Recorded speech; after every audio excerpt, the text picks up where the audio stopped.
Welcome back, everybody. This is Eric and Matt, and this is Life, Liberty, and the Pursuit, your beacon of freedom and the American way of life. Tune in every Friday for a new episode as we dive into the world of liberty and what makes our country great.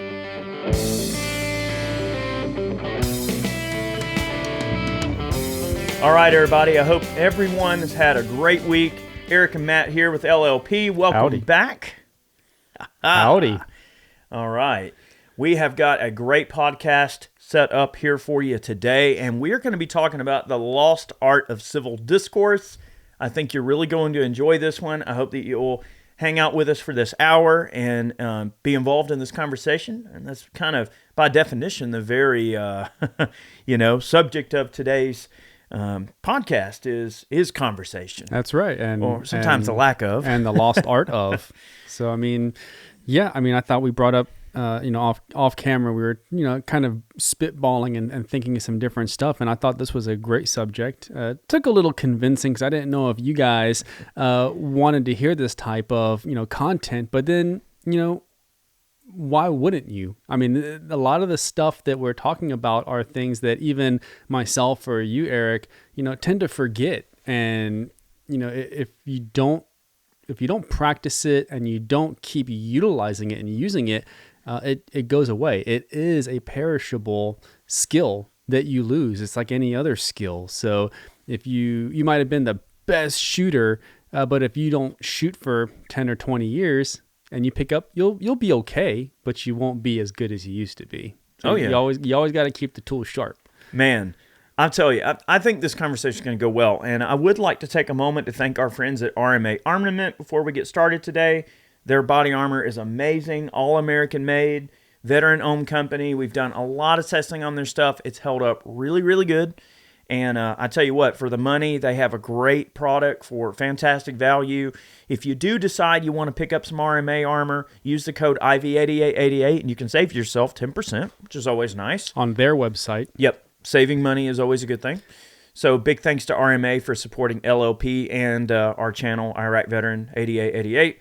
And just so you, before we get started too far too, little housekeeping, you can follow us over on Iraq Veteran 8888 if you want to see this particular podcast in video form. We film this from different angles and stuff. And we, especially for the flights, we have a lot of fun with this. We got all fancy. Yeah, we got all fancy pants, boy. So there is that option. And then obviously, if you follow us on all the different outlets for podcasts, make sure you leave us a nice review. And that helps us show up in the search results a little bit higher priority, okay? So what is civil discourse? All right, let's just define what civil discourse means, just so we kind of understand where everybody's coming from. Civil discourse is engagement in discourse and or basically conversation intended to enhance understanding. It is discourse that supports rather than undermines the societal good. Okay? This makes sense, right? So what we have is the lost art of conversation. Conversation is an art form, right? Conversation doesn't mean that I have to have a discussion with someone and then go into the discussion thinking that A, I'm going to change someone else's mind, B, they're going to change my mind, or C, that we're automatically going to be in a pissing match with each other because we simply disagree on a few areas of understanding when it comes to the way that we're trying to approach a problem. This is part of everyday common sense problem solving skills, right? We have to engage in an objective ability to say, here's my problem. Now, there are many ways I can attack this problem, but I need to look at it from all different sides to know the most efficient way to solve the problem.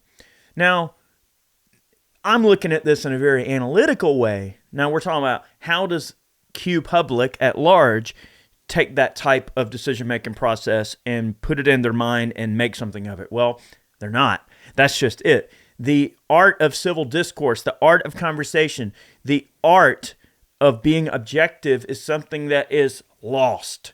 And look at our youth, okay? Now, it's very easy for a given group of society. All right, say how many times, right, did your grandfather or your dad or the older generation when you were growing up say, well, these kids today.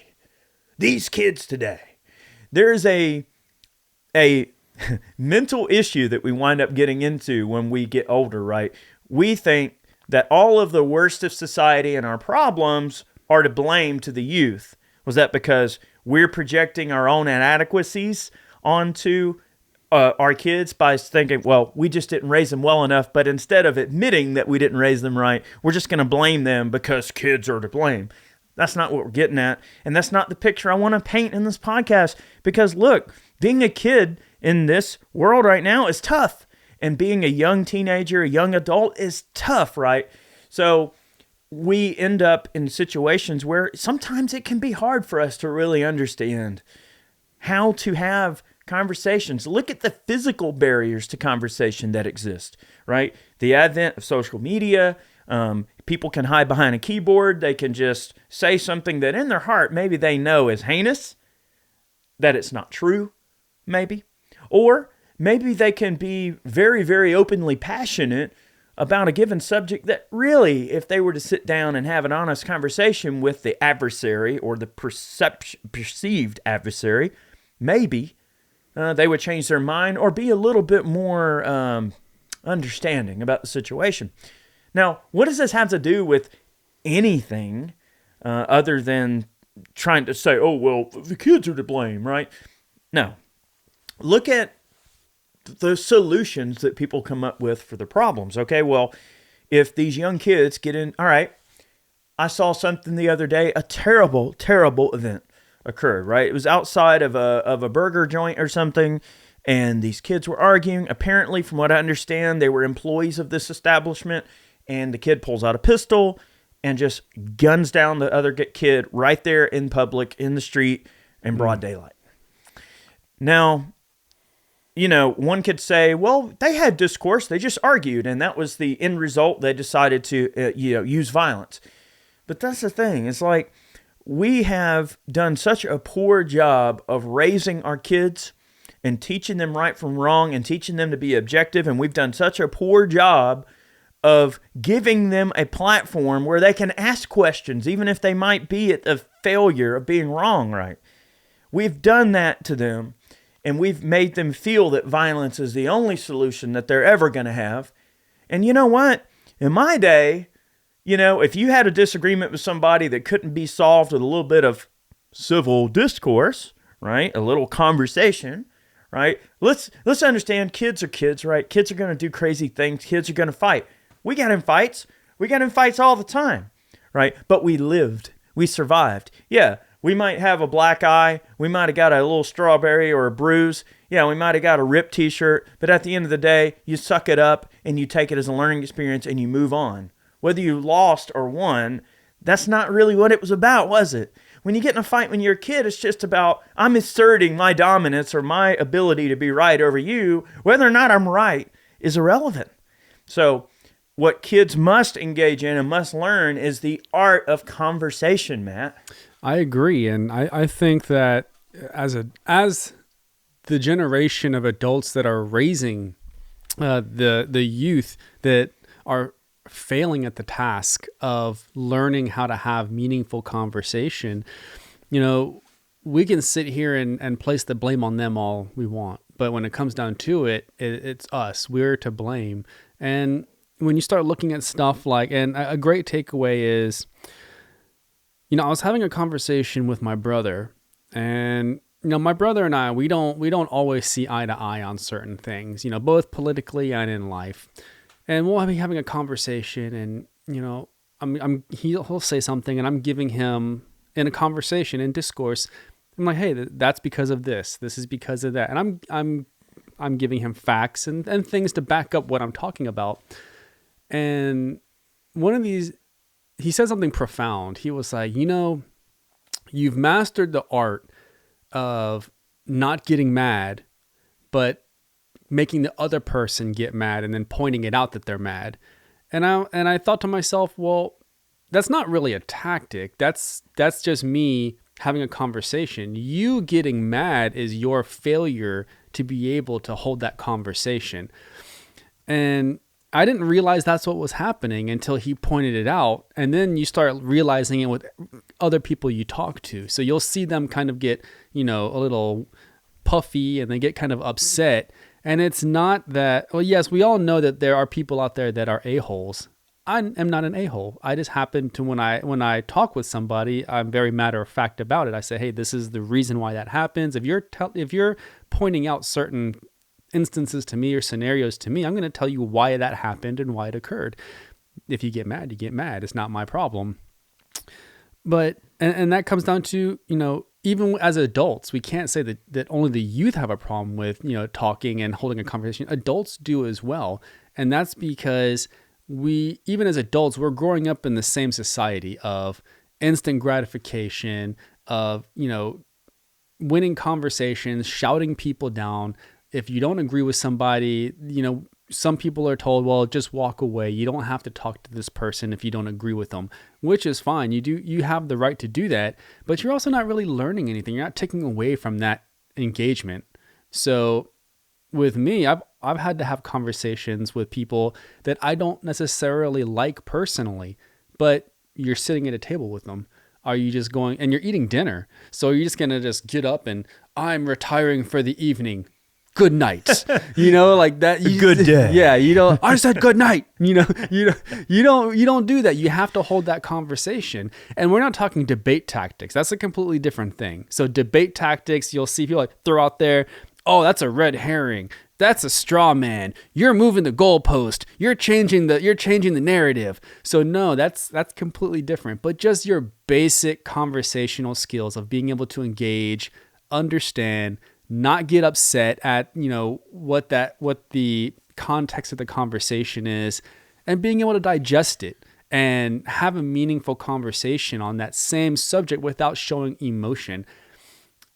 This whole, society as a whole, not just the youth, we're clinging on to this emotional, attachment to, conversation. And then I get it. Emotion is good, but you don't have to be, so emotional about everything. I'm pretty binary when it comes to conversation. So, well, let's face it, conversation, especially in the social media realm. I mean, you look at Twitter, and I will admit I have a love-hate relationship with Twitter, because I do enjoy kind of putting some of my random thoughts out there and just seeing how people are going to react to it. So instantly right there, people already have a sort of predisposed notion to kind of go, well, maybe we do want to know what our peers think. Maybe we do want to put a little opinion or earworm out there every now and then and just see what people have to say. And of course, what Twitter's sort of divulged into, or degraded into rather, is that, people are just automatically going to attack you on anything you say, and they're just going to say whatever the opposite is. In this toxic environment of just, well, people are just going to be jerks on Twitter. But that's not always the case. I must say that I have had some great conversations on Twitter, and I have had some thought-provoking and thought-changing conversations on Twitter. And you know what? Those conversations are out there, and you do have the ability to have them with people that you can kind of get an idea if they're mature enough to go there, right? And that's difficult to find people that are of that caliber, that are willing. It almost takes a different kind of thought process to even say, hey,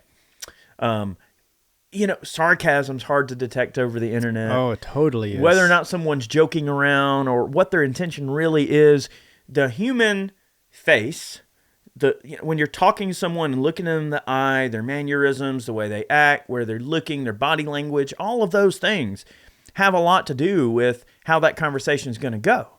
Now, if I just type a very generic statement and put it on Twitter, it's going to be very difficult for the end user to really know what the true meaning of the post is.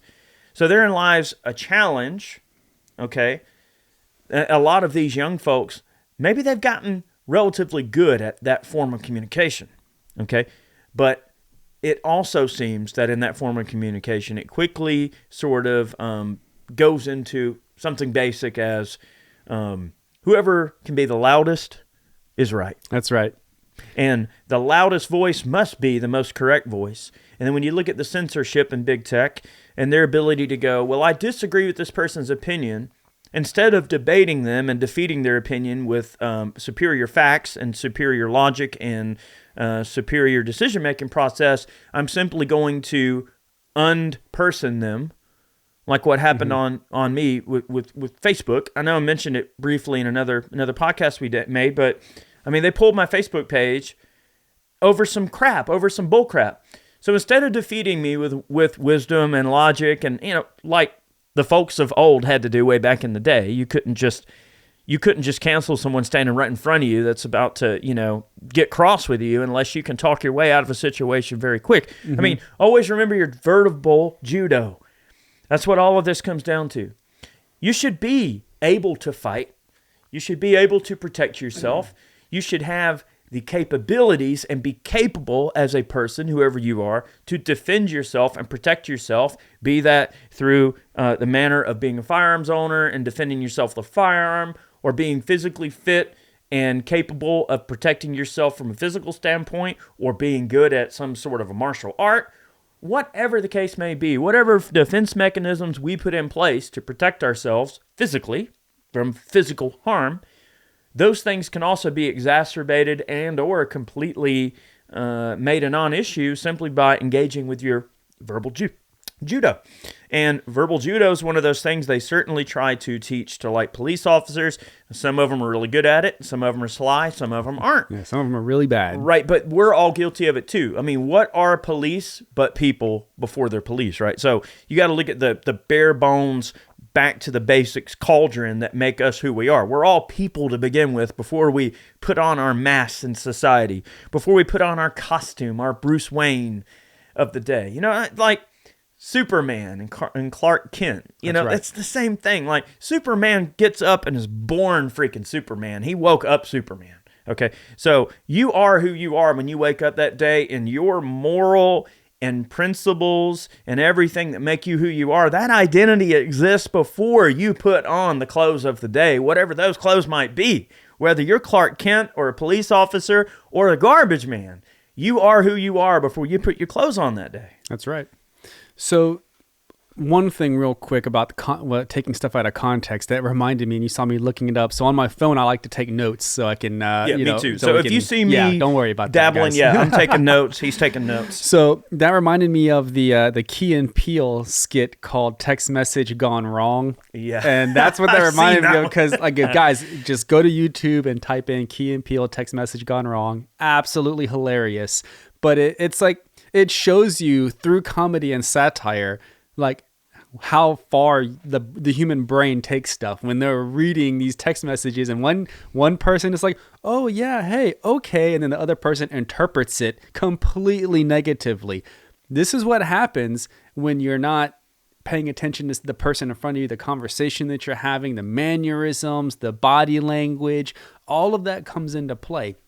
But Eric, what you were talking about right after that, about meaningful conversation and losing the art to ask questions, that's actually referred to as the Socratic method, brought to us by Socrates, and that's basically where one person will ask probing questions and the other person answers, and it helps move forward meaningful conversation. So if I'm not understanding why something doesn't work, I'm going to ask you. Now here's the rub. There's right now in society, there's this movement of indoctrination and just kind of going with it, hearing something without looking into it or doing research it. And they're just like, oh yeah, I believe in this. And you see a lot of arguments because someone tries to engage in the Socratic method. Well, tell me, Eric, why do you believe that, and what makes it so good? And they can't answer, so they get defensive. That defensive nature that happens to everybody. It's not healthy to just use that as a blanket way to get out of it, though. Right. That's the issue. So it's okay to look, if I'm called off guard, all right, we're having a conversation, and you go, well, that, and I always hate to do this. I hate to go back to Rogan, but Rogan is brilliant at it. He's the master of it. Oh, yeah. So is Crowder. So, yeah, so is Steven Crowder. I mean, look, lots of folks are. I'd like to think, maybe we got a decent view of it. But the thing is, well, I feel very strongly about opinion A. All right, well, that's all good and fine. Well, tell me about that. Why? I mean, so what is it about that? And you ask and you probe. And look, that's all right. If that reveals something about me that maybe I need to do some more internal research or internalization of trying to rationalize it, that's okay, because that's what civil discourse is meant to do. It is meant to have the conversation so that people can come away from it stronger, right? I'm the kind of person, if you ask me something that it might kind of catch me off guard and make me, because we have a tendency to sometimes want to get a little offensive if someone asks us something that's kind of outside the wheelhouse, and you're like, whoa, hang on, you're pushing me out of the ring here. Like, this is a little weird. Okay, I'm the kind of person that I don't respond offensively. I respond more foolishly. I'm like, oh, well, wow, you caught me off guard. I'll just say, I'll just go cut straight to the chase. Hey, you caught me off guard there a little bit. That's a great question, Matt. I would love to get you an answer. I'm not sure that's something I'm ready to discuss right this moment, but maybe I can kind of think about that a little bit. I don't know. Never thought about it like that, Matt. Right? That's right. When you acknowledge that, it becomes power. You can take that knowledge and go, here is something that this worthy opponent has revealed in me that is a weakness that I need to now make better. And then maybe on the next time we have a conversation, I will have something for my opponent that will challenge his views in a way that he will come away stronger. It's just about being honest with people. Yeah. And honest with yourself. Well, you see... Dr. Phil here. A Dr. IV8888. I'm actually not a doctor, but boys and girls. But I play one on TV. But I play one on YouTube. Yeah. Anyway, look, I hate to be corny. I don't mean that to be cheesy. I'm just saying that what that comes down to, Matt, at the end of the day, is that people can use conversation in a way that makes them stronger, and most importantly, where they go, well, you know what? Somewhere in the back of that poor young kid's head, man, he was like, well, I'm going to shoot this guy. You know, like the situation with the employees arguing. It's like, at what point did your logical nerve center tell you that your answer with the argument this person, that you've argued so much that the only answer is to end that other person? Now, is that to say that it's outside the bounds of human nature for us to have such words and to be so cross that we're going to fight each other? Well, of course not, because people have been hurting each other for a long, long time. I mean, all right, look at a lot of our founding fathers, in fact. They loved to duel, right? That's how they would settle an argument, was with a duel. So I'm not putting aside the masculine urges that men have to assert their dominance over other people. I don't want it, certainly, for people to not think that you shouldn't be able to engage in manhood when it is necessary. You need to be able to back up what you say. Okay? So you can say what you want. You can have your opinion. You can try to, respectfully and civilly change the opinions of others. But you also must be willing to defend your opinion to the death if necessary. I agree to the point where I have a hard time understanding how someone could say something to you that would make you want to kill them. I mean, with just outside of like threats, okay? Like if you're outside of we like... don't know what was said, right, to be fair. Outside of threats to like your family, your kids, your wife, like whatever. So let's take that off the table because that is probably grounds for dismissal from the earth. Yeah. Like, don't go there, okay? But if you're just having a conversation with somebody... Well, someone messed with your daughter. Oh, yeah. Oh, man. No way. You're dismissed from the earth. Someone messes with her, you won't have to dismiss them. I will. Yeah, that's right.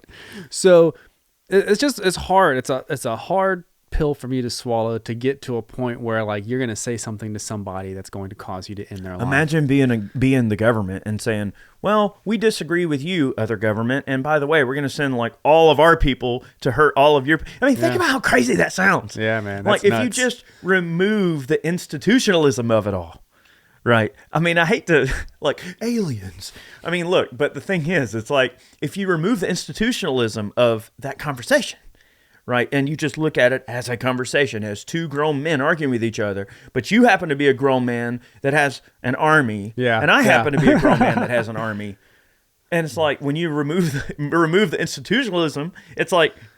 Well, it's really just argument. Yeah, it's we're just two dudes with armies that are going to duke it out. Yeah, we're going to duke it out. I mean, it's so random, isn't it? Yeah. But that's funny enough. That's how it happened. It was like one king that had his army, another king was like, I don't like you, and I'm going to take your land. I mean, just throwing bodies at each other. It's pretty random, isn't it? I mean, that's terrible.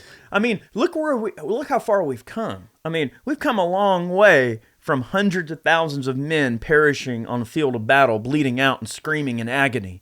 With no modern medical convenience, you've got missing arms and all sort of terrible wounds from swords and freaking, all kind of bludgeoning objects and arrows. I mean, could you imagine a primitive battlefield where people were fighting, and how frightening that must have been. And what perspective those people came away with that survived. Imagine surviving that.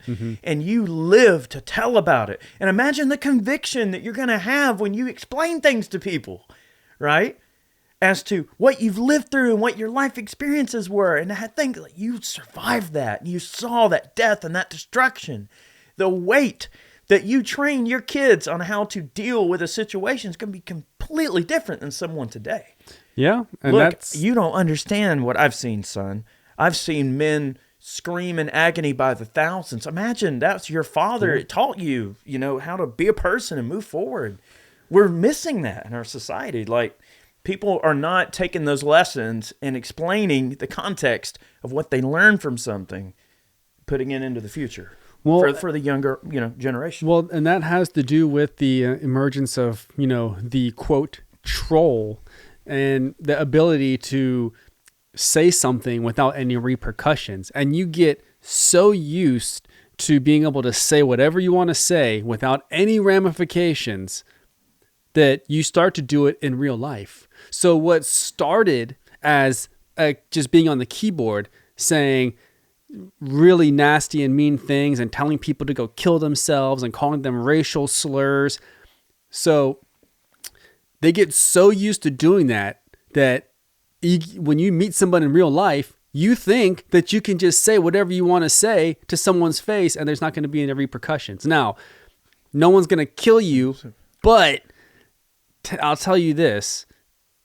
If you do any of that stuff around myself and you think you're just going to walk up and just spout whatever you want to spout, there's not going to be any repercussions, you'll have a very interesting surprise. And that's the problem. A lot of younger generations, that's what they're used to. So much so that a good example of that is, and this happened in 2020, it was a NASCAR driver by the name of Kyle Larson.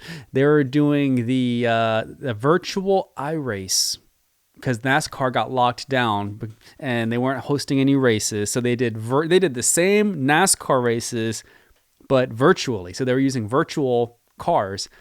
And this goes back to... We got to give it to him for the intuition. I mean, that's kind of smart. But, again, and this is prevalent in the gaming community. In the gaming community, I used to game all the time. You just say whatever you want over the microphone. There's no repercussions. You're talking like nothing is off bounds, man. And you gamers out there know what I'm talking about. He happened to drop the N-bomb on TV, recorded on the hot mic with all of the other NASCAR drivers. And, you just get so used to doing it while either gaming or on the computer that even when you're in professional mode, hey, I'm working, it still slips out because you're just so used to it. And, this is what it's coming to, grown men doing that on TV. And how do you face your coworkers and your other drivers and your staff? I mean, that's quite embarrassing to, let something like that happen.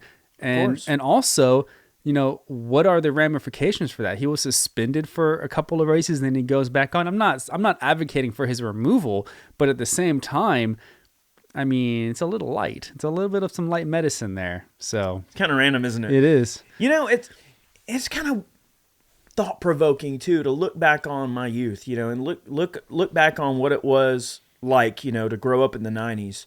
And it was a different environment back then. And I'm trying to put myself in the shoes of what some of these young people are probably experiencing now. Of course, at my age, I'm never going to really know what it's like to be a kid again.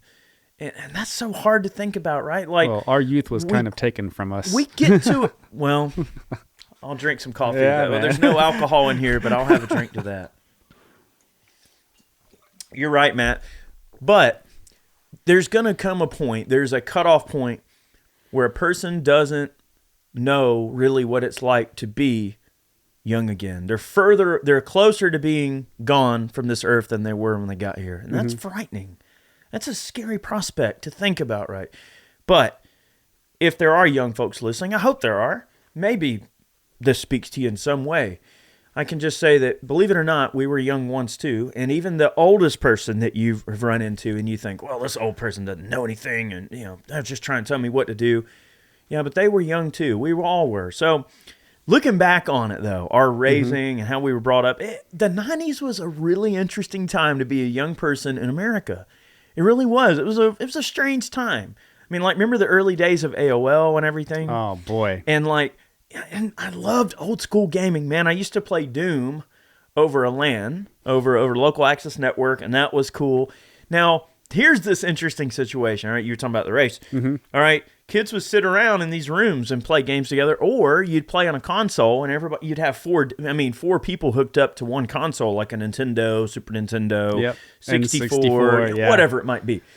Arguably, the 64 was really awesome. Yeah. The point is, though, what would kids do? They'd sit there and, oh, dang it, and they yell at each other. And but that provides that ability. The game is simply a way for them to get together and have a little, conversations about things. Oh, well, I like this character better or that character better. Oh, you cheated, or, oh, you're screen watching. It's just, but it does get people together and it brings people closer. And the 90s was an awesome time because kids had lots of ways to engage in all kind of cool things. Old school games, AOL chat rooms were a thing. People were just kind of starting to scratch that itch. But most of the people in chat rooms were folks like on the early AOL days. Those were people that you probably went to school with, so you would see them the next day. It wouldn't be like it would just be some stranger like it is now. There's so much more... more people are way more anonymous now than what they used to be. I'll tell you, man, I used to go to internet cafes all the time, and we would play LANs. And I'll tell you what, the trash talking in the cafe was never as bad as what you see now. I mean, you are not just, oh man, it's terrible. Because you know why? Because you were there, and there's repercussions. And if you said the wrong thing, you're throwing hands. Yeah, and I love the early days of Xbox too, man. I think that's when the whole, chatting over while a game is going on, or doing a death match and everybody really being able to chat a little bit more. That came into prevalence a lot more with the Xbox and basically having a computer-like ability for a console. Yeah. Now, I don't want to go down that rabbit hole because that's a whole nother podcast. We're going to do a podcast just on video game technology. Now, I want to talk real quick about somebody I have a lot of respect for, and I'm going to read one of his quotes here, and this man has inspired me more than I can ever, I'm telling you, you have no idea. I really, really love this guy. And Iron Mike Tyson. All right, look, I am the Church of Tyson. Okay, I love this dude. Yeah. Social media made you all way too comfortable with disrespecting people and not getting punched in the face for it. All right, it's a quote from Mike Tyson. Yep. If you don't know who Mike Tyson is, he's one of the greatest boxers ever lived. I mean, this dude will lay you into Sleepy Town in a heartbeat. He is you're gonna be seeing stars. He was knocking grown men out at 13 years old. Dude. There's literally video of him sparring with professional boxers at the age of 13 and knocking them out. It's ridiculous. And like Mike Tyson, dude, he has gone through such a awe-inspiring and just it's so demanding of respect, the transition that he's sort of gone through and really kind of just gotten to a really cool place in his life where he's come to terms with a lot of things and I don't want to say the level of violence that the man's capable of because he's a freaking, he can get whoever he needs to get, but we're talking about he's just got such a coolness to him now. It's just so cool to hear him talk about things and articulate things going on when people ask him questions, the way he responds to people, the thought that he puts into it. And that's why I wanted to have Mike Tyson as an example in this particular podcast, not only because the quote is awesome, but because Mike Tyson teaches us, and we're learning from him, that in age, you can have a much more measured approach to how you look at a given problem, how you look at situations, and how ultimately, if one of the best boxers in the world can have a conversation and not just, 40 years ago, he might have just beat the crap out of you. Oh, well, I don't care what you say. You're out of here. But when the greatest boxer can say, violence might not be the answer here. I'm going to give a good, measured, objective approach. And I'm going to really ask you those questions. I'm going to be that empath to you. He's kind of gotten almost to this shaman-like area in his life, and I'm digging it. I like where he's going, man. I think that might have to do. It's all inspiring. It inspires me, man. That might have to do with his medicine that he's taken. He is a very big proponent of marijuana. He owns a marijuana company. Does very well. And you know what? If it works, it works. He's a cool dude. And I give him a lot of respect because there's been a few times after he came out of jail when he was probably 3/4 of his journey there where he is now. He was sat down and he was doing some interviews with news companies and reporters, and they kind of tried to box him in to, no pun intended. They tried to put him, they called him in to do a segment, and they tried to trick him. Basically, they were like, "Oh, well, let's talk about your past."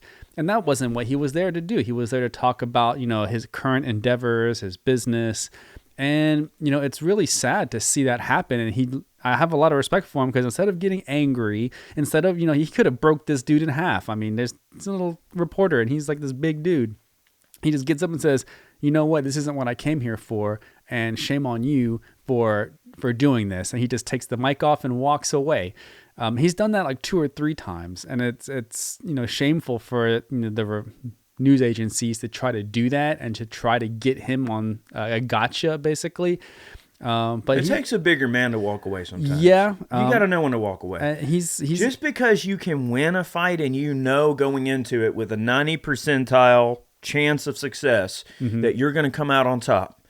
Sometimes being the bigger man doesn't mean engaging in the fight you can win. It means walking away and having some humility. You know what I mean? So yeah. Well, that's important. He said something that I'm not saying be a pushover now. I ain't suggesting you forgive all, but I'm just saying you need to have the ability to have some empathy sometimes. Yeah. Well, he said something that was pretty profound, and somebody asked him about his son. He has a son, and he said, well, his son was interested in becoming a boxer. And he literally talked his son out of boxing because he said, "You know what? You don't come from a place that you're hungry enough to be." And this is off topic, but this is just something that I thought I would talk about. Oh, it's great. He said that you don't come from a place that would warrant you to be a world-class boxer. You're not hungry enough. What happens if you get in the ring and you run into an 18-year-old guy like me? He's like, he would literally take your head off because he wants it more than you. And it's his way of saying that enjoy what I've built for you and don't try to, be something you're not. Because like, you were never poor. And I'm not saying poor is a precursor, but that's his words, not mine. Just saying, hey, when I came up, it was rough, man. It was a rough life. I had nothing. This is all I had. This is the only way that I was going to make my life better. And his son doesn't have to do that. He has a different avenue. And I respect that what every father ultimately wants for their kid? Yeah, but it is a hard thing to do, to sit there and say, I don't want my child to do this, even though they want to. You can do it, but to have that realization, to come to that coming to Jesus talk with your kid about, hey, you don't fit the mold for this. Like, that's a hard conversation, man, to deny that to your kid. But what more real conversation could you have? Is that the world is I know it's going to be hard to believe for a lot of people. The world is an unfair place. Very unfair. So I think that's the importance of this civil discourse of discussion. And but really, what's odd about the podcast, we are very much engaging in the exact discussion we're talking about. I mean, there's a few things that Matt and I might be slightly indifferent here and there about, but we are able to sort of blend our opinions together. I mean, that's what it comes down, and that empathy is a big part of it. Your ability to respond to what others are really trying to convey. And for you young people out there that have spent a lot of time behind a computer, behind a social media app, or some text message window where your brain is engaging in a very odd thing. It's engaging in some mental gymnastics because your brain is having a few different conversations than what you're actually reading, because your brain's trying to see a person and they're not seeing a person. They're just seeing a screen. So our brains are forced to kind of fill in the gaps. And sometimes it doesn't always give us what we want. It doesn't give us fulfillment, right? Like, that's what it comes down to. If a conversation isn't fulfilling and filling you with some form of, even if it's not happiness, just fulfillment in general can be in a lot of different ways.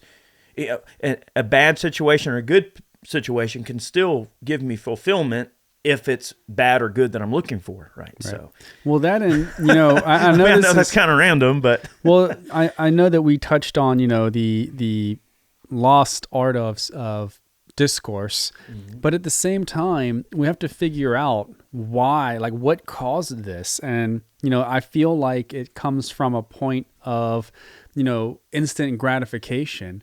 So every time, and I know everybody watching has seen it, you're going through YouTube and you, like, before the video starts, you see this ad about some type of guru, whether it's, drop shipping, how to make money doing this. I've learned through my method. So here, just join this class. And they're showing you pictures or a video of like Lamborghinis and private planes and all this crazy stuff. And even when you go on Instagram or anything else, it's all about, clout. Oh, look what I got. Look what I make this much money. And all of that is setting a false expectation for the youth, the younger generation coming up. They think that, oh, I should be having this stuff at the age of 25. I should have a Ferrari or a Lamborghini or a private plane or a business. Like, that's not true. I mean, even with the technology moguls, if you look at, and you can look this up, if you look at the average age of even a, entrepreneur in the tech industry, average age is 45 years old. That is, so like, look at like the Elon Musks and the Jeff Bezoses. They were well above 25 years old when they started, even with their first companies, and look where they're at now. Look at any tech entrepreneur. The average age is, I think, last time I checked, was about 45. Venture capitalists, older than that. So I'll tell you what, I know quite a few people. I don't know any 25 or even 30-year-olds that are driving around in Lamborghinis and Ferraris with private planes. Eric knows a lot of people. Oh, yeah, I do. You don't know anybody that age driving around in Ferraris and Lamborghinis. All right, it's really funny that you were talking, a little bit about, the age of people like that are in these, high riding situations, and how our youth attaches to these incredible personalities. They go, well, I want to be like this person and everything like that. And that's cool. Like, who inspires who? But it's funny how we look at a figure like Elon, because I used to, when I was a kid, I really loved video games so much. And one of the guys that really inspired me a lot, another shameless plug, and I gave Mike Tyson a plug, but I'm going to give John Carmack a plug. Now, if you guys don't know, this guy co-founded ID Software, and they came up with some great games. I mean, they're responsible for almost Tribes, every. I believe, right? They did they do Tribes? He did Wolfenstein 3D, Doom, Quake. Those Quake. games, all the early Quake is the one shooters. I was thinking. Yeah. But it's more than just a video game, right? Like, he showed what, like, being a visionary could really do. Like, when I was a kid, that was my visionary, was someone like John. Because I just thought it was so cool that he was making these worlds that people would go into and then engage with people and deathmatch or play, whatever the construct of the video game might even be irrelevant, right? It's more of like the community that it fostered and developed, right? You got to look at all the connotations of something, right? John started an entire cottage industry of random things that look at, all right, the tech world that we have now, that Elon exists within, and Elon's age, right? Elon's age compared to someone like John Carmack, John Carmack laid down the seeds that hatched and grew. Well, they don't hatch; seeds grow. He laid the seeds out that would eventually sprout into, the large, big guys, the Facebooks of the world, and even what we have today to show for all this modern stuff. He was kind of a tiny architect of that. Him and many other talented people early on in those early days of digital media, which video games are just another form of digital media. Yeah. But just in a much more crude construct. You know, like if you have an old Nintendo game, that's physical hardware. I mean, you have a physical hard use item that you put into another hard use item, and you apply power to it, and there you go. It's in your possession. When it's off, there it is. It's still there. It's a physical thing. I know that's a foreign concept for a lot of young folks to think about, that there is such thing as a physical version of something. Yeah, I know. Right? Like you own it, like Vanna White. The point is, though, these young folks are leading such a digital and artificial existence in terms of their engagement with not only digital media, but each other, right? This is getting out of conversation and into just the way people, you know, take in information now. But you look at these kids and this digital, almost fake existence that they live within, you know, they even don't understand what it's like to just sit around with each other and have a honest, open conversation, have a little fun and play with other kids and things like that. So it's just different environment, you know. But John I feel like he was one of the early architects of what we see there. That was in the golden age of video games when, you know, the games were made. You bought the games. It was you had the physical copy of it, and you played it. And I know it's a long lost thing because nobody ever actually has a physical copy of it. But just to reinforce what I was talking about previously, the average age of a successful startup founder was 45. And then it says the average age of a startup founder is 34. So there's a difference there, the correlation being successful. So you're seeing a lot of young entrepreneurs, you know, start up companies, but they're finding that the average age of a successful startup, one that has legs and longevity and survives, is 45. So you're looking at about an 11-year spread there to make up a difference in both, you know, education, 11 and years wisdom. where anything can happen too. So you know, just I guess the race to get out there and be successful, there's a false expectation based on social media of like what you should have at a certain age, and they're using discourse, aka conversation, to plant that seed. You should have this, you should have that, why shouldn't you? And no one's saying you shouldn't, but you know, if you want to be successful at a particular thing, you have to do it for 10,000 hours. 10,000 hours is a long time. That's a lot of repetitions. That's right. That's a lot of E chords on a guitar, isn't it? Oh boy. You know, I tell you, it's just so refreshing to have this conversation, because I know it leads us to a lot of different things that we can talk about. But I think the overall intended purpose of what I wanted this podcast to sort of accomplish is to plant in a lot, especially I say younger folks, but I guess anyone who's willing to listen, and if they think that this changes their mind in a way that will help them, then all the better. I suppose it's fine for anyone. But primarily the youth, the young folks, is when you think about what they're going through right now, you know, what they've been through, how scary society's been the last couple of years, the amount of separation that they physically and emotionally have from everyone else around them. And when you look at the sometimes violent solutions that some of them have come up with to deal with some of their more terrible problems. I mean, I'm sure that suicide in young folks is way up more than it has been in previous past. I haven't looked at the numbers, but I would guarantee you that suicides are higher. I would guarantee you that, you know, people killing each other is probably way up. I mean, just by virtue of the times. I mean, whether it's the tools available or what, that's irrelevant for this particular argument, but it's just it's just random to think about what everybody's going through right now, and especially the kids, like what they're going through. And well, look what's going on in LA with the trains. I mean, you see the trains pull through the supply stations, and people are jumping onto these trains, looting them, opening them up, throwing all the stuff onto the ground. I mean, it's absolutely bonkers. When I saw that, it looked like a third world country. It looked like a train stop in a third world country. There's just garbage everywhere.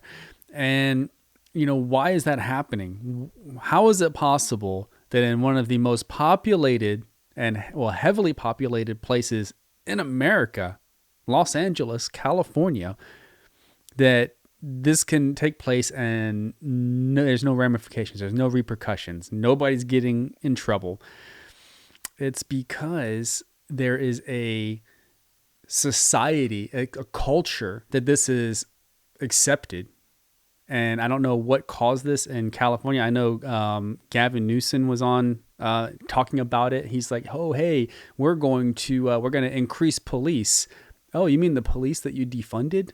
Like, not 6 months ago, where you took away all of their funding? Now you want to have more police there? Yeah. So, we're creating jobs. Yeah. Oh, yeah. We're gonna spike the numbers, right? So when you start getting into like, when you look at how all of this evolves, it starts, and I know it might sound so rudimentary that, something as small as learning the art of conversation and navigating the waters of that conversation without coming to, blows, as they would say, how I can have a conversation with somebody. I may disagree with them vehemently, but I'm not going to throw them under the bus.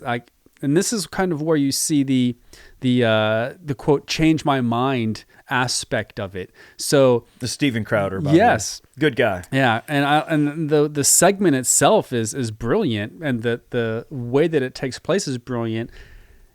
When you start using that Socratic method and you're asking questions, and that person is coming to the realization that they believe what you believe, and you're just kind of poking holes in that way of thinking. It's funny to see the light switch come on, and then there's been times where they just get up and leave. They're like, no, I'm not doing this anymore, and they get up and walk off. It's mainly because they don't want to believe it. They don't want to come to terms that you have shown them that they are incorrect. All right, I'm going to quote the very brilliant Thomas Sowell. Oh, yes, I love Thomas Sowell. Yeah, it's always a great day for a Thomas Sowell quote. It's bad enough that so many people believe things without any evidence. What is worse is that some have no conception of evidence and regard facts as just someone else's opinion. So that's right. We tend to make our own reality sometimes, and we're guilty of that. And this digital world that we live in can kind of dehumanize our everyday existence in terms of the way we're trying to approach problem solving. And I guess that's what I'm trying to get at. Yeah. Well, that's what I'm getting at. Well, I think that, it is twofold. One is we have the amazing ability in our hands to fact check somebody in real time. So if I'm actually having a conversation with you, I can fact check you. That's unheard of. And the problem that we're seeing, and this is going to kind of go off the rails, but with these older politicians, they sometimes forget that. So, for example, you'll see like Biden when he's giving these speeches on the press conferences, he's saying things that are lies, things that he's done, because he comes from an era that the phone or the internet didn't really exist. He could say whatever he wanted and he would get away with it. But you can't do that now. Yeah, it's not writing a threat on the bathroom wall. Yeah, you can't. In high school. If you say something, somebody has the ability to go in there and find out if you actually did it. Now, he did it in like the 80s when he told reporters like he had like 2 degrees or something like that from university. And even then, it took him a long time. They found out, and he was like, "Yeah, I forgot. I didn't graduate from these schools." But even now, I think on his last press conference, he said something about something he did back in he got arrested. He said he got arrested during the civil rights movement, and then the news came out and they were like, "No, he did not." Did not get arrested.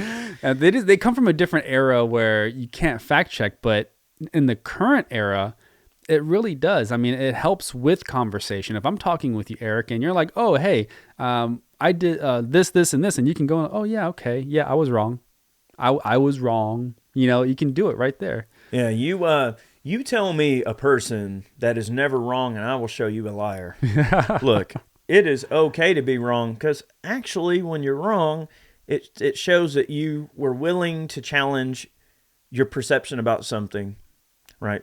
Being wrong just means that it's a chance to learn, right? So there are no, truly correct or bad ideas, I suppose, but it's one of those things. Well, one of the problems with conversation is that if I tell you something that I know to be true and you disagree with it just out of spite, then it kind of puts that conversation at a standstill, because now I know that you're not even willing to accept the truth.